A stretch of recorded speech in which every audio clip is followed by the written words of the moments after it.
우리들에게 주신 하나님의 말씀은 사도행전 16장 11절부터 15절 말씀까지를 보겠습니다. 사도행전 16장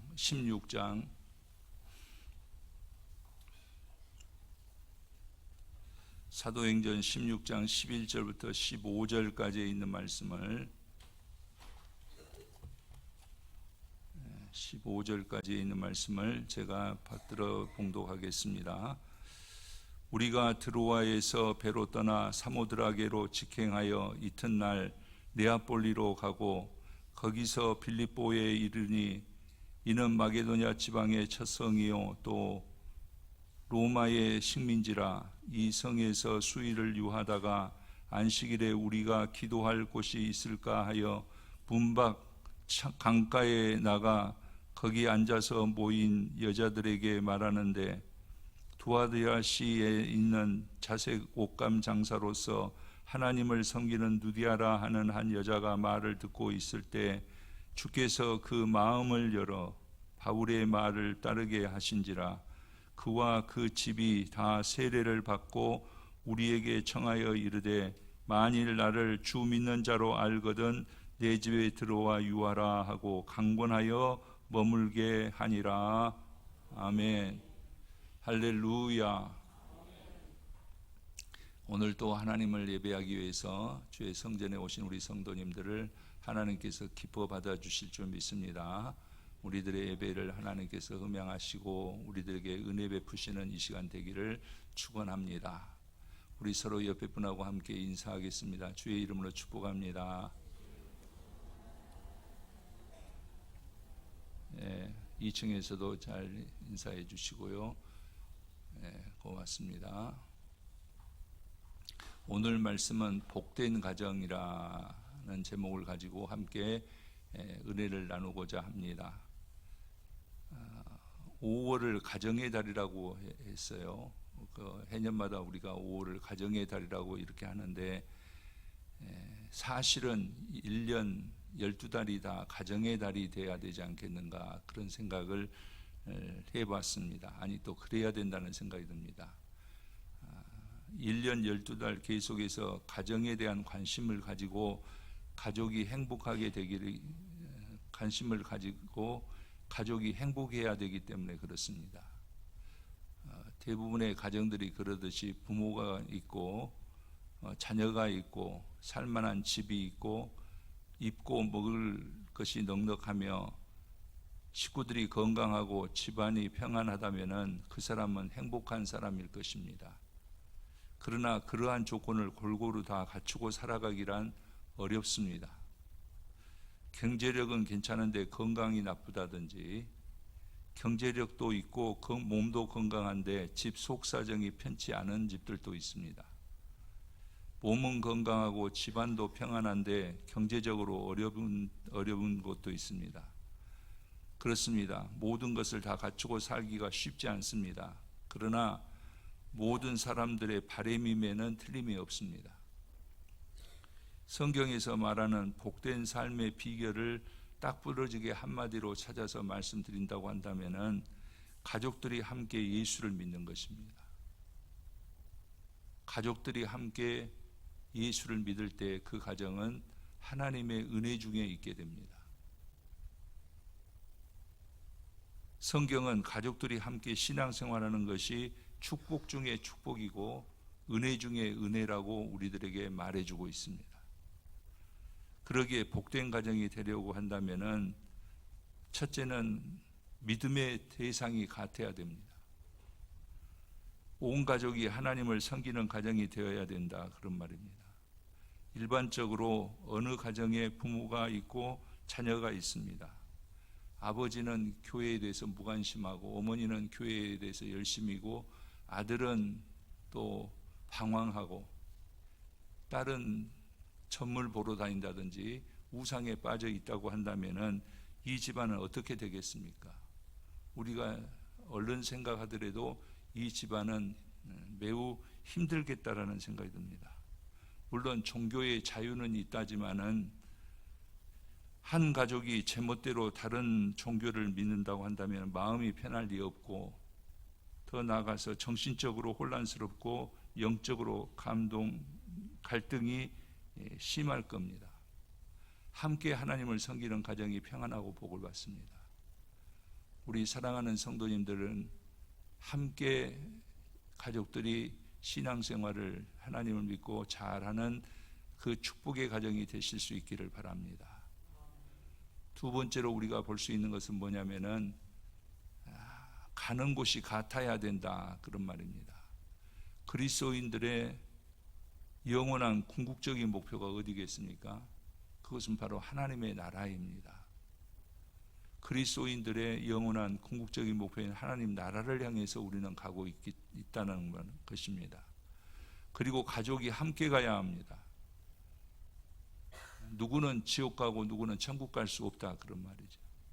이것은 가족으로서 진정한 관계가 아닙니다. 가는 곳이 같아야 된다, 그런 말이죠. 우리 사랑하는 성도님들의 가정은 다 하나님 잘 믿고 천국 가는 축복의 성도님들이 되시기를 간절히 축원합니다. 그래서 사도 바울은 전도할 때마다 이 말씀을 자주 사용하고 우리가 한번 확인해 보도록 하겠습니다. 사도행전 16장 31절 말씀에 우리 함께 보겠습니다. 이르되 주 예수를 믿으라, 그리하면 너와 내 집이 구원을 받으리라 하고, 구원을, 주 예수를 믿을 때 너와 내 집이 구원을 받는다라고 말해주고 있습니다. 그래서 우리는 가는 곳이 같아야 된다라는 겁니다. 다음은 사는 방법이 같아야 됩니다. 우리 기독교가 말하는 가정생활, 사회생활의 규범을 보면 경건이 우선입니다. 그 다음에 절제가 있고 검소가 있고, 그 다음에 협력하는 것이 기독교에서 말하는 가정의 모습입니다. 그리스도인의 모습이기도 합니다. 그러니까 가정생활, 기독교 가정이라면은 분리, 부정, 부패, 사치, 불화가 끼어들 수가 없는 겁니다. 남편은 성경 경건하고 검소한데 아내의 마음이 들떠있어 산다든지, 아내는 그런 잘 살아보려고 예의를 쓰는데 남편이 속을 못 차리고 밖으로 놔둔다면 그 가정은 수렁에서 헤어나오기가 어려울 겁니다. 한 번은 어느 연예인의 고백을 들은 적이 있습니다. 그것은 술주정꾼인 아버지가 제발 없어져 줬으면 좋겠다라는 소녀 시절을 보냈다라고 합니다. 정신이 번쩍 들었습니다. 얼마나 그 가정이 힘들었으면은 딸이 그런 생각을 했을까라는 생각을 했습니다. 그런가 하면은 미국의 유명한 오페라 가수였던 헐버튼의 고백을 저는 책을 통해서 읽고 잊을 수가 없었습니다. 그 고백은 뭐냐? 어느 날 자기 아들이 이웃 아이들과 같이 이렇게 함께 와서 찾아와서 이야기를 하고 노는데 한 아이가 그렇게 말하더랍니다. 우리 아버지는 시장님을 잘 알아, 그렇게 말하더랍니다. 그러니까 얘들이 다 부러워했어요. 그런데 그럴 때 자기 아들이 그런 말을 하더랍니다. 우리 아빠는 하나님을 잘 알아, 하나님을 잘 안다고 말하더라는 거예요. 그 순간 이 헐버트는 가슴이 벅차오르고 갑자기 두 눈에서 눈물이 쏟아지기 시작해서 자기 방에 들어가서 한참 울었다라는 겁니다. 예수님만 바라보고 사는 가족들은 세상에 곁눈질할 틈이 없는 것입니다. 아니, 곁눈질할 필요도 없다라는 말씀입니다. 가족은 함께 살며 목적지가 같기 때문에 함께 가는 사람들입니다. 그러면 하나님을 섬겨야 합니다. 그리고 가족관계는 하나님께서 지켜주셔야 한다는 것을 믿으시면 아멘. 우리 가정은 하나님께서 지켜주셔야 됩니다. 이제 본문에 가서 보겠습니다. 두아디라 성에 사는 믿음의 복된 가정을 소개하고 있습니다. 그 가정은 자색 옷값 장사를 하는 누디아라는 여인의 가정입니다. 사도 바울이 2차 전도여행 중에 마게도냐에서 우리를 도우라라는 말을 듣고 마게도냐로 건너가게 됩니다. 거기에 첫 번째 성이 바로 빌립보라고 오늘 본문 말씀에서 우리는 살펴보았습니다. 이곳에 방문해서 복음을 전도해야 되는데 그곳에는 물론 교회도 없고 연고자도 없었습니다. 이곳에서 복음을 전하게 됐기 때문에 막연한 상태였던 것을 우리들은 읽어보았습니다. 그래서 사도 바울은 임시 거처로 쓸만한 곳을 찾다가 어느 날 강가에서 몇몇 여인들에게 복음을 전하게 되었습니다. 거기서 만난 여인이 바로 누디아라는 여인이었습니다. 오늘 본문 15절에 보면은 그와 그 집이 다 세례를 받았다라고 기록하고 있는 것을 보아서 그 가정이 바울에게 전도를 받고 온 가정이 다 세례를 받았던 것을 알 수 있습니다. 누디아와 그 가정은 사도 바울이 유럽 선교에서 얻은 최초의 성도였다라는 말씀입니다. 이 누디아는 어떻게 하나님의 가정을 이룰 수가 있었느냐라는 것을 볼 때에 그 첫 번째, 하나님을 잘 섬겼습니다. 오늘 보면 14절을 보니까 하나님을 섬기는 누디아라고 증거하고 있습니다. 누디아의 최고의 장점은 하나님을 잘 섬기는 겁니다. 누가 다른 사람을 소개할 때에 그 사람의 장점을 제일 먼저 이렇게 말해 주는 거 아닙니까? 우리도 다른 사람들에게 내가 알고 있는 이 사람을 소개할 때 그 사람의 장점을 제일 먼저 이렇게 말해 주는 것을 볼 수 있어요. 그런데 오늘 본문에서 우리가 14절에서 보는 대로 바울이 이 성경 속에서 말하고 있는 것이 뭐냐? 누디아는 하나님을 섬기는 자라는 것을 말해주고 있습니다.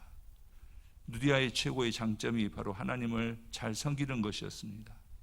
사람은 심성이 곱고 남을 높이고 칭찬을 잘해야 합니다. 보면 신앙생활도 성격대로 하는 것을 볼 수가 있습니다. 심성이 고운 사람은 신앙생활도 곱게 합니다. 그러나 심성이 고약한 사람은 비판적이고 부정적입니다. 하나님을 섬기는 것도 그 사람의 심성과 깊은 관계가 있습니다. 누디아는 마음씨가 고운 여자였습니다.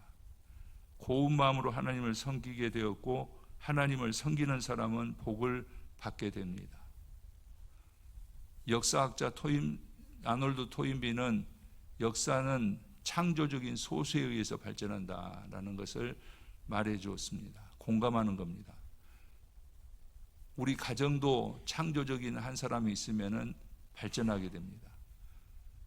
우리 교회도 마찬가지입니다. 어느 모임이든지 마찬가지입니다. 이런 측면에서 볼 때 성경을 통해서 우리가 누디아는 창조적인 한 사람이었다라는 것을 우리가 볼 수 있습니다. 우리도 누디아처럼 하나님을 잘 섬기는 것이 최고의 장점이 되었으면 좋겠습니다. 당신에게 자랑할 것이 무엇이냐? 그럴 때 최고의 장점이 바로 하나님을 잘 섬기는 우리 성도님들이 되시기를 바랍니다. 다른 어떤 것보다도 하나님을 잘 섬기는 사람이 되시기를 주님의 이름으로 간절히 축원합니다. 두 번째로 루디아는 하나님의 말씀을 잘 들었습니다. 오늘 본문 14절 하반절을 우리가 보겠습니다. 같이 봅니다. 주께서 그 마음을 열어 바울의 말을 따르게 하신지라 라고 말하고 있습니다. 주께서 루디아의 마음을 열어 바울의 말을 따르게 했다라고 말하고 있습니다. 믿음 생활을 잘하려면 마음이 열려야 됩니다.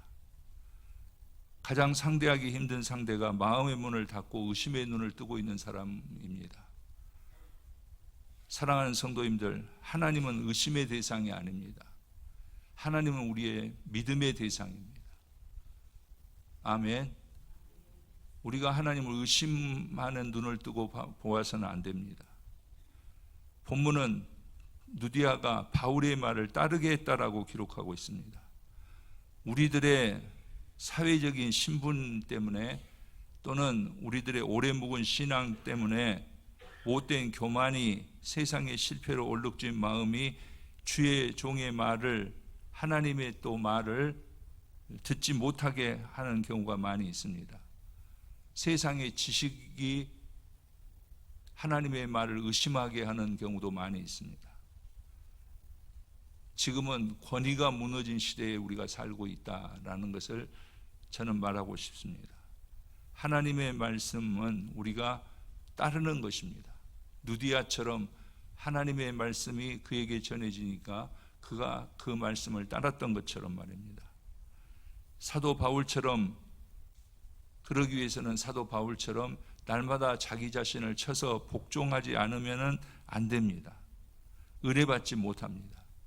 사도 바울같이 믿음의 고백이 많은 사람도 주님을 만나고 그가 부득불 자랑하는다 하면서 삼층천 하나님의 나라를 보고 왔다라고 하는 것도 우리가 들어서 알고 있는데, 그런 사람이라 할지라도 날마다 자신을 쳐서 복종시킨다라고 말을 하고 있습니다. 하나님께서는 성경을 통해서 주의 종을 통해서 말씀하십니다. 그 말씀대로 따르는 사람이 하나님을 경험하게 되는 거예요. 하나님의 은혜를 체험하게 된다, 그런 말입니다.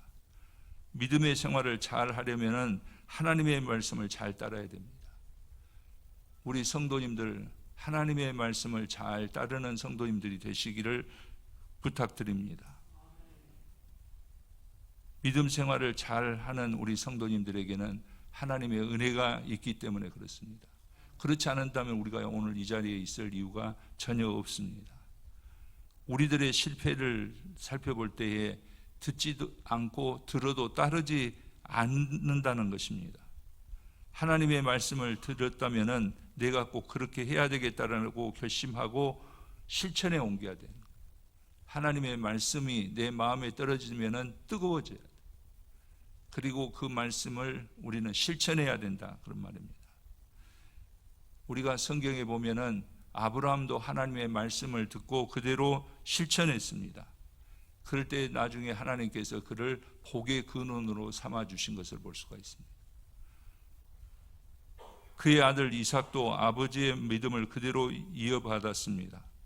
아들을 알려면 아버지를 보고 딸을 보면 어머니를 보면 안다고 합니다. 그 이유는 보고 담고 배우기 때문에 그렇습니다. 우리가 하나님의 말씀을 듣는 것은 하나님을 담고 따르기 위함입니다. 오늘 우리가 이렇게 예배를 드리는 중에도 우리는 하나님의 형상으로 빚어지는 시간입니다. 하나님 앞에 우리가 드려지는 시간도 되지만은 하나님께 우리가 속하여져 있는 시간도 됩니다. 닮아서 따라서도 안 되는 것이 있고, 닮아가고 따르기에 행복해지는 것도 있습니다. 닮고 따라가서 손해보는 경우도 있고 행복해지는 경우도 있습니다. 하나님의 말씀을 듣고 따른다는 것은 영원한 행복의 시작입니다. 하나님의 말씀대로 살아갈 때 미래가 있습니다. 하나님의 말씀대로 살아갈 때 은혜가 있습니다. 하나님의 말씀대로 따라가는 그 사람에게 하나님께서 주시는 좋은 결과가 있다, 그런 말입니다. 우리 사랑하는 성도님들은 하나님께서 맺어주시는 그 아름다운 결실의 삶이 되시기를 주님의 이름으로 간절히 축원합니다. 세 번째로, 누디아는 가족이 다 세례를 받았다는 것을 성경은 말해주고 있습니다. 오늘 본문 15절 상반절 보겠습니다. 같이 보겠습니다. 그와 그 집이 다 세례를 받고, 그랬습니다. 세례를 받았습니다. 성경에 보면은 복음을, 예수님을 믿게 되면서 가정이 다 세례를 받은 것을 증거하고 있는데, 사도행전 10장 48절에 보면 고넬료와 그 가족이 한날 세례를 받았습니다. 16장 33절에 보면 빌립보 감옥의 간수가 그 가족과 함께 세례를 받았습니다. 18장 8절에 보면은 회당장 그리스보와 그 온 집안 사람들이 세례를 받았습니다. 그것을 보고 고린도시에서 사는 많은 사람들이 세례를 받았다라고 성경은 기록하고 있습니다. 누디아 집이 다 세례를 받았다는 것은 커다란 축복입니다. 우리 교회도 온 가족이 세례를 받은 가정들이 많습니다. 복된 가정입니다. 하나님께서 주신 특별한 구원의 은혜입니다. 잘 지켜나가는 이 은혜를 잘 사모하고 지켜나가는 우리 성도님들이 되시기를 간절히 축원합니다. 그리고 아직 세례를 받지 못한 가정이 있다고 한다면은 누디아 가정처럼, 우리가 나가서 고넬료의 가정처럼, 또 빌립보 감옥의 간수의 가정처럼 더 나아가서 우리가 보면은 회당장 그리스도와 그 가정처럼 세례를 받는 축복의 가정이 되시기를 간절히 축원합니다. 각 가정마다 하나님의 구원을 보며 축복의 산에 오르시기를 축원합니다. 온 가족이 세례를 받고 교회를 잘 섬기는 그 가정이 하나님의 은혜가 있다고 그랬습니다. 그러한 가정이 하나님의 은혜가 임하는 복된 가정이기 때문에 그렇습니다. 네 번째로 누디아는 바울을 잘 섬겼습니다. 오늘 본문 말씀 15절 하반절을 우리가 함께 보겠습니다. 우리에게 청하여 이르되 만일 나를 주 믿는 자로 알거든 내 집에 들어와 유하라 하고 강권하여 머물게 하니라 라고 말하고 있습니다. 누디아는 자기가 하나님을 믿게 되면서 하나님을 믿게 된 그 징표로, 그 고백으로 바울을 자기 집에 모시려 했다는 믿음의 표현이 있었다, 그런 말입니다. 바울을 강권하여 모셨습니다. 이렇게 주의 종을 섬기는 누디아의 아름다운 섬김이 빌립보 교회의 전통이 됐다는 것을 성경은 말해주고 있습니다. 오늘 현재 우리들에게까지도 전해지는 섬김의 아름다운 모습입니다. 나중 사도 바울은 고린도후서 8장 1절부터 5절, 11장 9절에 보면은 고린도 교회에 권면하기로 하였습니다. 고린도 교회의 이러한 삶을 칭찬하고 있는 것을 우리가 볼 수 있었습니다. 구약에서도 우리가 보면은 창세기 18장에 보면 아브라함이 자기 앞을 지나가는 나그네를 잘 대접했습니다. 그럴 때 18장 10절에서 이런 축복을 받게 됩니다. 내 아내 사라에게 아들이 있으리라 축복해 주는 것을 볼 수 있습니다. 무슨 말입니까? 아브라함은 하나님을 잘 따랐습니다. 그러나 마지막 보여드릴 수 있었던 것은 뭐냐? 나그네를 잘 대접했을 때에 하나님께서는 그에게 제일 절실했던 아들의 축복을 허락해 주시는 것을 볼 수 있었습니다. 믿음으로 사는 가정은 주 하나님께서 그곳에 머무는 가정입니다. 저는 언제나 기도할 때 그렇게 기도합니다. 우리 성도님들의 가정에 하나님께서 함께하여 주시기를 주님의 이름으로 언제나 기도합니다. 여러분, 세상 것이 다 있고 하나님이 계시지 않는 가정은 공허합니다. 언제 어떻게 무너질지 모릅니다. 여러분 보십시오. 우리가 지금 접하고 있는 보도들을 통해서도 잘 나가던 사람들이 하루아침에 무너져 내리는 것을 볼 수 있습니다. 우리 사랑하는 성도님들은 하나님을 섬기는 가정이고 하나님의 은혜가 있기 때문에 든든히 세상에서 서가고 하나님께서 주시는 능력으로 힘입는 축복의 가정들이 되실 수 있기를 간절히 축원합니다. 말씀을 정리합니다. 시편 127편 1절과 2절을 보겠습니다. 우리 같이 보겠습니다. 여호와께서 집을 세우지 아니하시면 세우는 자가 헛되며 여호와께서 성을 지키지 아니하시면 파수꾼의 경성이 헛되도다. 너희가 일찍이 일어나고 늦게 누우며 수고의 떡을 먹음이 헛되도다. 그러므로 여호와께서 그의 사랑하는 자에게 잠을 주시는도다 했습니다. 새벽에 일찍 일어나고 밤늦게까지 수고해도 하나님께서 그를 지켜주지 않으면 소용이 없다는 말씀입니다. 우리가 잘 알고 있는 말씀이고 많이 숙지하는 그런 말씀인데 우리가 이 말씀을 언제나 상기하고 살아야 됩니다. 성도님들의 가정이 행복하고 복된 가정이 되기를 원하십니까? 그러면 하나님을 여러분의 가정에 모시고 사시기를 바랍니다. 오늘 시편 127편 1절 2절 말씀이 바로 그런 말씀이기 때문에 그래요. 자녀들에게 눈에 보이는 땅을 물려주고 재물을 물려주는 것이 축복이라고 생각한다면 잘못된 겁니다. 그런 것들은 어느 날 갑자기 없어질 수도 있습니다. 그러나 하나님을 가정에 모시고 살아 믿음의 유산을 물려받은 가족들은 눈으로 볼 수 없는 최고의 가치를 물려받은 것입니다. 하나님께서 그 가정, 내 가족들에게 함께하는 그 축복이 시작된 것이다, 그런 말입니다. 우리 성도님들의 가정은 믿음의 가정이기에 하나님께서 임재하여 계시고 하나님께서 임재하신 가정이기 때문에 하나님의 권세가 나타나는 축복의 가정이 되시기를 간절히 축원합니다. 우리는 하나님을 믿는 사람들입니다. 하나님을 잘 믿어요. 누디아처럼 하나님을 잘 믿을 때에 하나님께서 우리의 가정에 은혜를 더해 주시고 우리 가정의 필요를 채워 주시고 우리의 삶을 권세 있게 살아갈 수 있도록 축복해 주신다는 거예요. 이런 은혜가 우리 사랑하는 성도님들의 가정 속에 충만하시기를 예수 그리스도의 이름으로 간절히 축원합니다. 기도드리겠습니다.